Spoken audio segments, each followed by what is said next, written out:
What's up YouTube? It's Ben, and in this video, we're gonna talk about the differences between direct placement and staffing.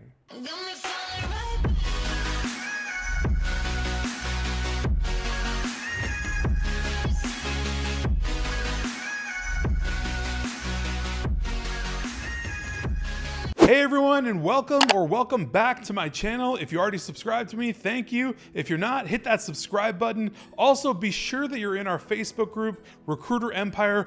Link in description to the group. There's 10,000 recruiters and entrepreneurs in there. Definitely want to be in the group.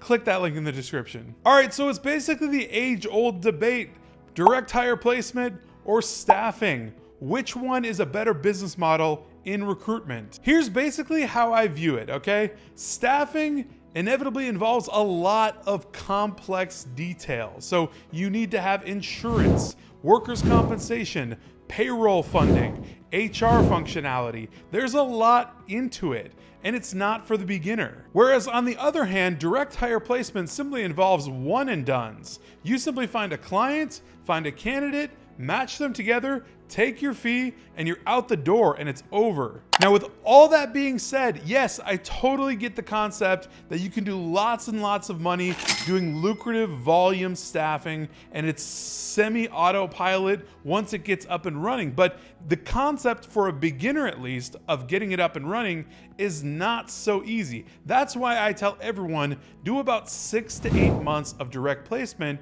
before you even think about starting a staffing agency. Which brings me to one other point. People don't know the difference. There are so many people that I speak with that have no idea that staffing is different than recruiting, direct hire placement. They think they're the same. They're not. Everyone's always asking about where they can find funding, where they can get insured, where they can get an EOR, employer of record, in case you didn't even know you needed that, right?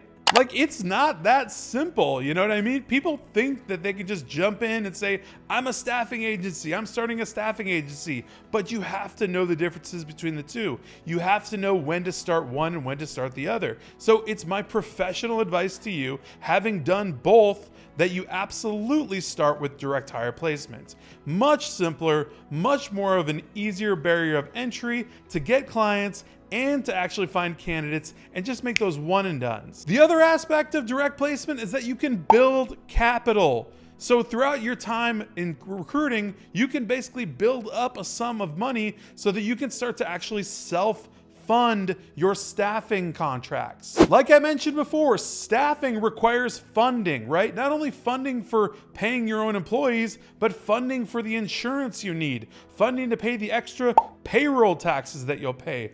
All of that funding has to come from somewhere. And if it's not coming out of your pockets, it's coming from a company that's gonna lend you that money for a nice little cut. Generally speaking, when you're staffing, you're already riding on some slim margins, if you're lucky, and you don't want anything cut out of that margin. I personally created my first $100,000 in direct placement, all pure direct placements. With that money, I then started to take on staffing contracts because I could actually self-fund and utilize that money to buy insurance, funding, all that payroll stuff that I needed to put it all together and actually make money doing staffing. If you think about the two just in general, they both sound awesome, they both sound great, but when you look at it on paper and you actually kind of identify all the things you need to start a staffing or contracting or temp to perm agency, that's a lot of stuff. Somebody that wants to start a direct hire placement agency can get everything in order in pretty much a week. Now, with the current labor market that we have, there are a lot of clients that definitely prefer that you bring them temporary labor, for sure. So there's a lot of demand for that, but there's also a lot of demand for permanent hire. So don't worry, there's abundance. There's enough for everyone. The last thing I want to mention is that you can always turn a staffing client into a permanent direct placement client.